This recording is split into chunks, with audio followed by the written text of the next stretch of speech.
Chennai super Kings 2026 অকশনে কারা release হতে পারে চলুন দেখি সম্ভাব্য লিস্ট।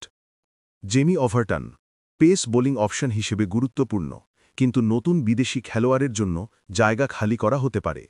কম দামে পেলে আবারও নেওয়া সম্ভব। বিজয় শঙ্কর ফর্ম মেনেই খেলতে পারছেন না, তাই রিলিজের সম্ভাবনা আছে। রাহুল ত্রিপাঠী ইনকনসিস্টেন্ট ফর্মের কারণে ছাড়া হতে পারেন। কম দামে পেলে সিএসকে আবার কিনতে পারে। ডেভরন কনওয়ে আন্তর্জাতিক শিডিউল আর টিম ব্যালেন্সের কারণে রিলিজ হতে পারে।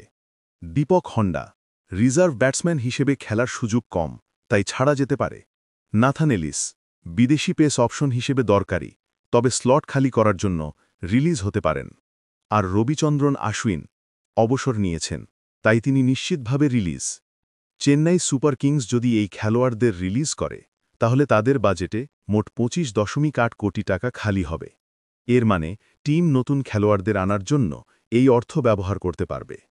সবাই ভাবছে স্যাম কারান রিলিজ হবে, কিন্তু না, স্যাম কারান রিলিজ হবে না। চেন্নাই আবার রিটেন করবে। আমি 100% গ্যারান্টি দিচ্ছি, নোট করে রাখুন।